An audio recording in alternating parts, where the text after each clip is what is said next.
Thomas the train, wooden railway, Gordon and Edward at the switch. So that's what happened, finished Mike telling his story about Fergus. That's where he is, and you can go get him if you want to, but it'll be a challenge. I see, Mike, said Sir Topham Hatt. He was thinking for a minute. I had a feeling P.T. Boomer would do something like this someday, and apparently today is the day. I'm gonna have to go to my office a little bit and think about what I want to do, added Sir Topham Hatt. Puzzled about the situation, Sir Topham Hatt went to his office door and abruptly shut it. A few minutes later, Edward puffed into the station. What's all the discussion over here about? Said Edward.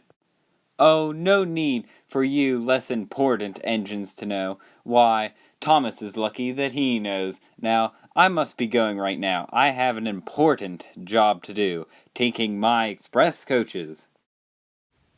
Gordon then quickly puffed out of Nafford Station with his express coaches. Gordon was making great time with his express. He then got himself into some trouble. Gordon was headed straight towards Edward while he was picking up his passengers at Wellsworth Station. Edward saw the trouble, and he knew he had to do something. Edward decided to inform the station master inside the window. Oh, yes, I see that problem, said the station master. I'll switch the points right away. Thank you, Edward. Gordon then went zooming past Edward the other way. As Gordon went down the rails, he called out to Edward, Thank you, Edward. No problem, called back Edward. Just doing my important job, Gordon.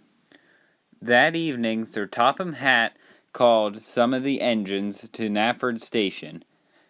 Hello, fellow engines, said Sir Topham Hatt. This is very important, so I want you all to pay attention. It turns out that Fergus is alive. Now, we don't know what his current state of condition is, but he is at some railway constructed by P.T. Boomer called Boomsdale. Now, being us a part of Sodor, we do not take no for an answer. Fergus is one of our engines, not his. So, I'm bringing some of you along to help retrieve back Fergus. Edward, Toby, and Dennis will be in charge while we are away. The engines, feeling determined, then puffed out of Nafford Station and headed towards the Boomsdale Railway.